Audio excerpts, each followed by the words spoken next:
Zyahna, you have been featured in the New York Times, National Geographic, the New Yorker, CNN, and Vice News.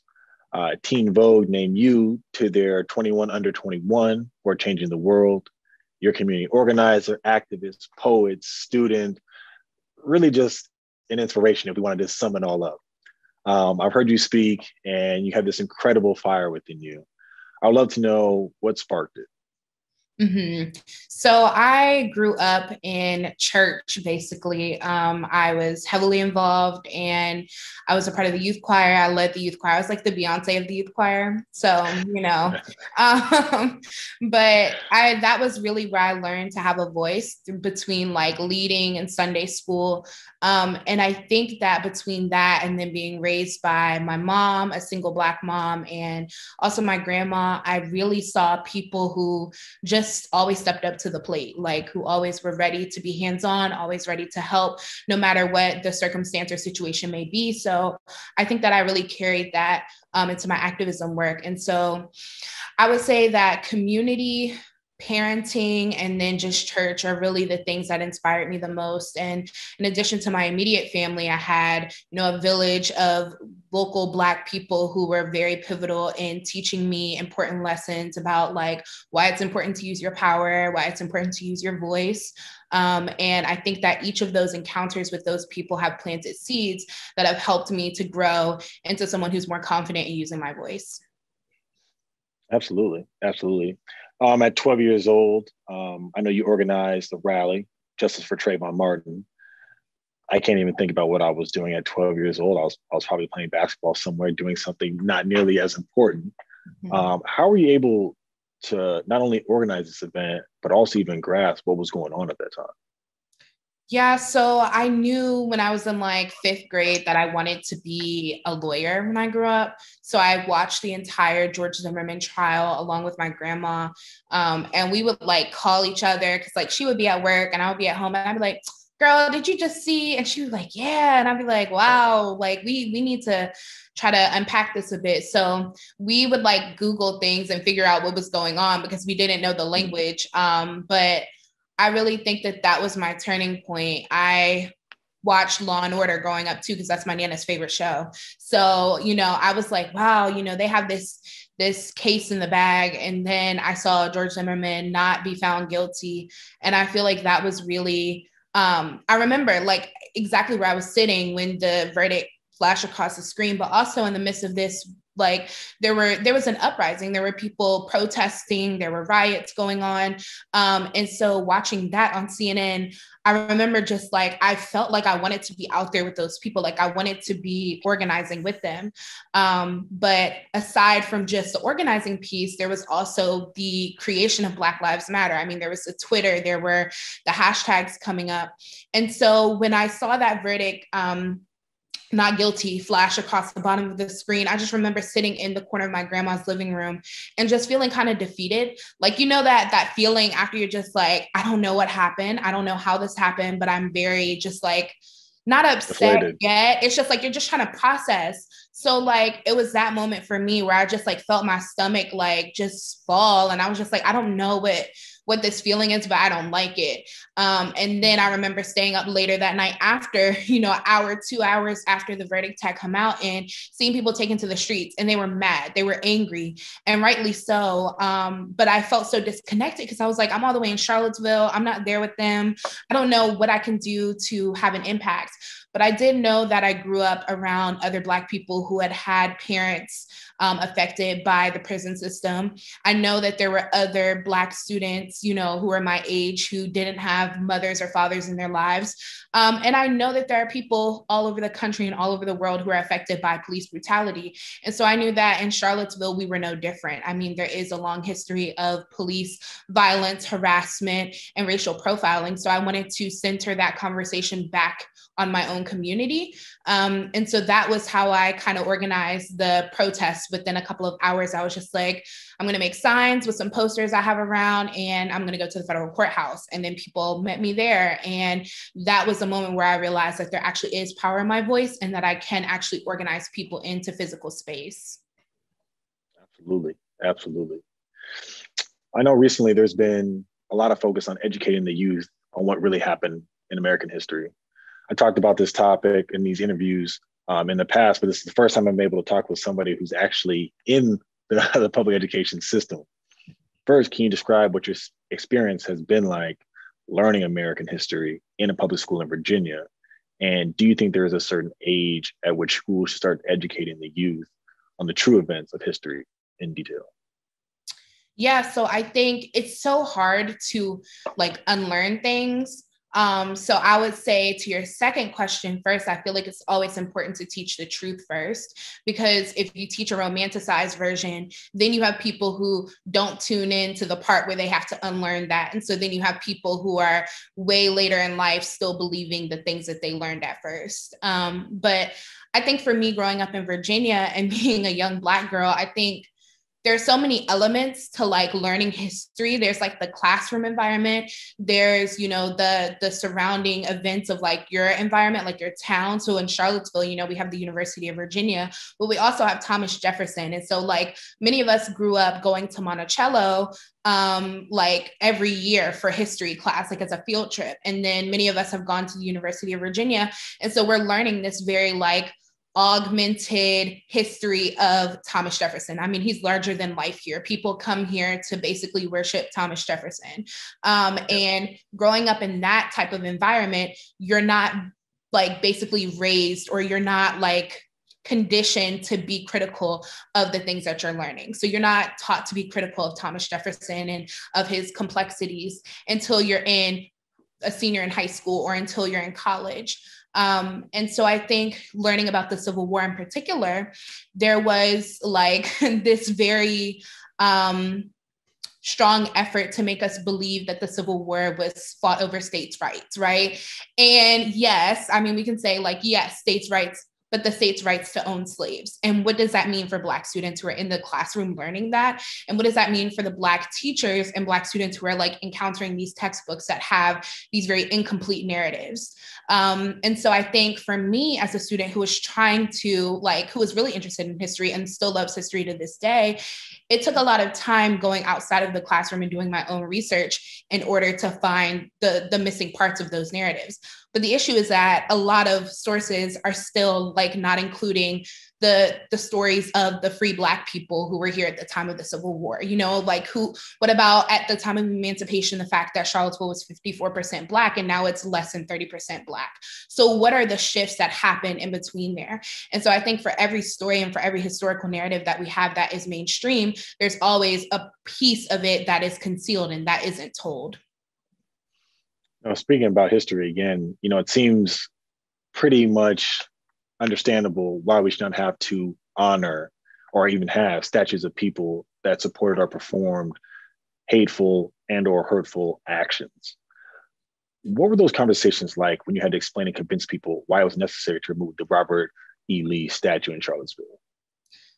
I think there were a lot of people who said that, you know, these statues represent my heritage. This is my bloodline. This is what I come from.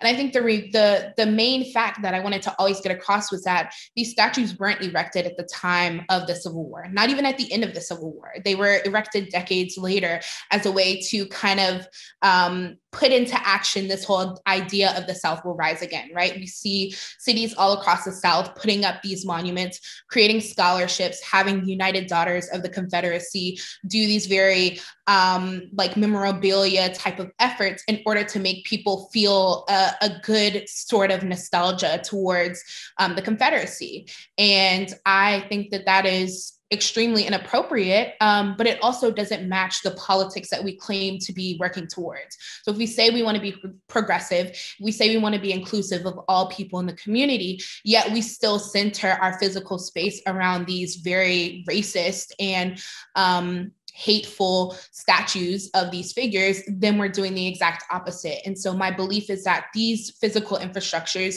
do affect the deeper systems. I mean, you can't say that a Black man or a Black woman will get a free trial or a fair trial, I'm sorry, going into a courthouse where there's Stonewall Jackson standing out front. And so I think that that's the important piece of being able to tie that together. You can't expect Black students to learn at the same rate as their counterparts at a school that's named named after a Confederate general. And so those are the pieces that have to be discussed as well. I think also in the context of Charlottesville, the University of Virginia was a large player in eugenics. And so there's a very deep history of biological racism here at the university that people haven't really wanted to talk about. And so how do we celebrate at wineries and wine festivals and say, you know, this is Thomas Jefferson's birthday, let's celebrate, without talking about the ways in which he played into those systemic forms of oppression. And when you watch, you know, the Robert E. Lee statue be taken down almost 5 years after your petition, just walk me through the emotions. Was it more like reflection and relief? Was it more just, you know, fuel to the fire to continue to go and fight and take the next challenge? You know, how were you feeling in that moment? I think it's both. For me, I believe that the statue being taken down is far overdue. 5 years is far too long for any city to have to kind of mull over this conversation of whether or not they should come down. But at the same time, I started that petition as a ninth grader in high school. So I was a freshman. I was just into high school, just getting into stuff, you know, just like trying to feel it out and see how it was. And now I'm a rising third year at the University of Virginia. And so I've grown a lot. I've picked up a lot of new perspectives. And if you would have asked me as a ninth grader if it would have come down immediately, I don't think that I would be as involved in some of the deeper systemic work that I'm interested in now. I think I would still be involved in, like, let's talk about police brutality, let's talk about educational equity. But my analysis of being able to tie together how housing justice, how environmental justice, and all of these things tie closely with the statues and how it's all part of a bigger story is something that I feel like I've gained over the past 5 years. So I am grateful for the opportunities to be in community with people who want to teach me and who want to also learn from me. And I think the exchange in the conversations about white supremacy and the more uncomfortable subjects in Charlottesville has really pushed us in a more positive direction to be able to actually start to do the important work, because I believe that the statues are only the tip of the iceberg. Absolutely. Absolutely. Switching it up a little bit, a question I always love to ask my guests is about their heroes in their respective field. So I would love to know what activists and community organizers inspire you, can be living or dead. Mm-hmm. So one person that I really look up to is Brittany Packnett Cunningham. And I know that she's done a conversation with you before, but she is like a mentor and like a big sister. She has a lot of wisdom on how to not only be an effective organizer, but how to also like maintain your sanity when being in like a big platform or being in the spotlight. And I feel like I really relied on that. But Brittany's ability to tie together the historical narratives and the current issues and current events is really impactful for me as a young person, because I want to see what's going on now. And I'm not really interested in only talking about the past, right? I want to see how we can organize and use the things that we have now to work for our good. So I'm really inspired by her. I'm also inspired by Tammy Sawyer, who is an activist in Memphis. She's also a commissioner in Memphis, and she led Take 'em Down 901. So she was also working to get Confederate statues down in her city. And I really looked up to the way that she has carried herself and carried that work down there. And then I think an all-time kind of some bigger activists who historically have been really inspiring to me are Fannie Lou Hamer and Ida B. Wells. I think that they're very unapologetic in their work.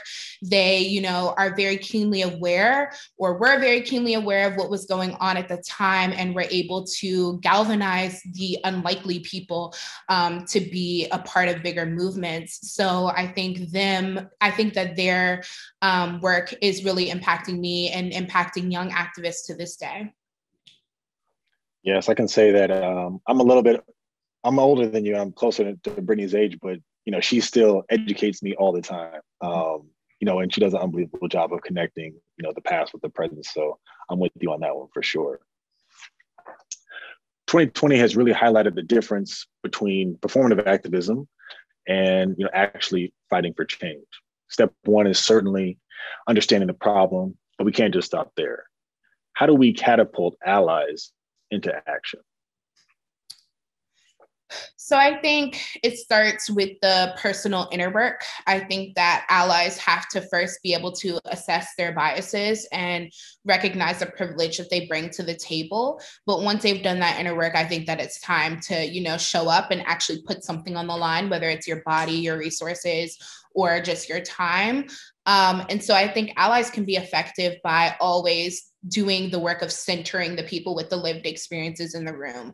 I think that oftentimes, and I tweeted this a while back and it kind of went viral. I was just basically like, there's no such thing as voiceless, right? There's no such thing as people or communities who are voiceless.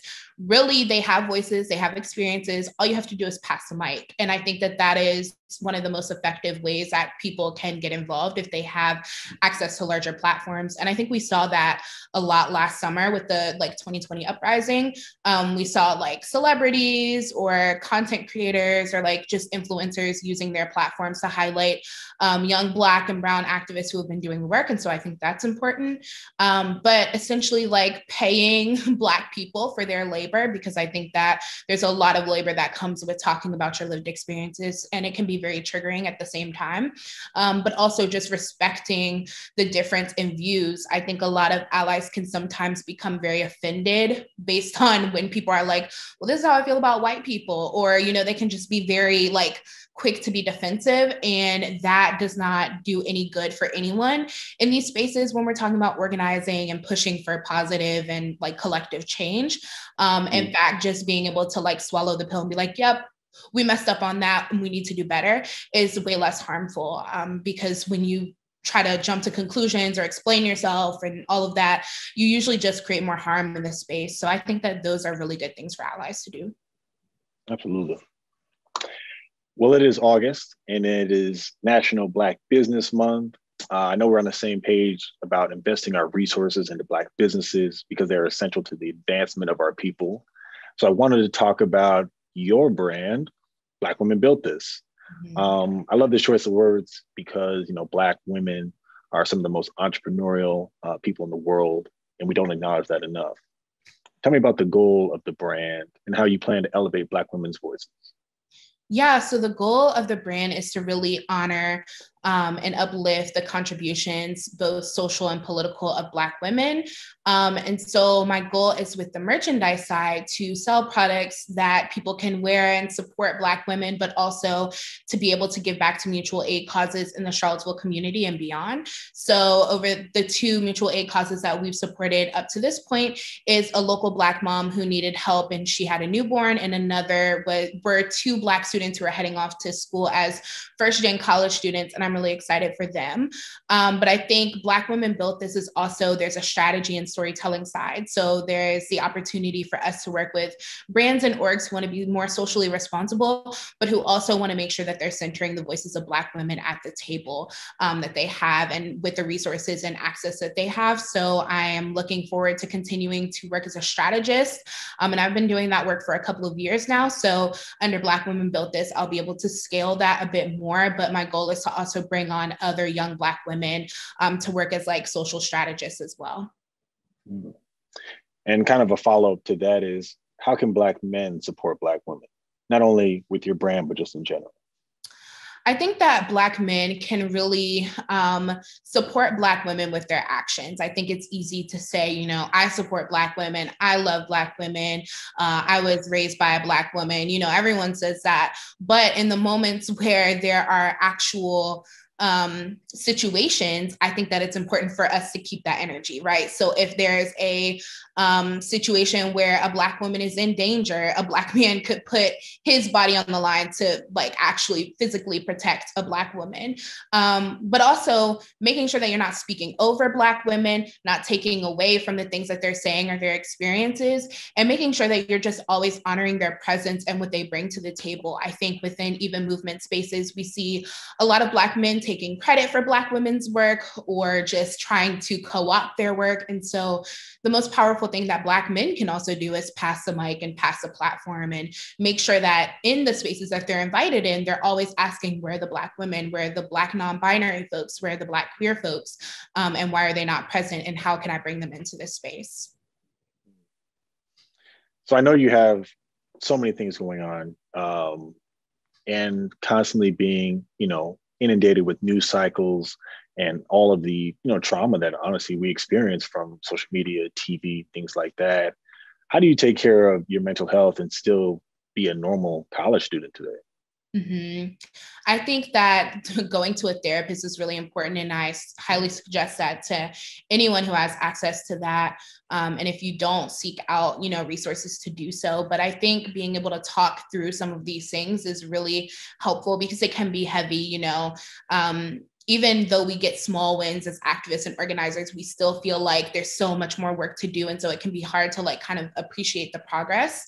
So I think being able to also have moments where I just like unplug and I, don't fully step away from the work, but just take a small break is really important.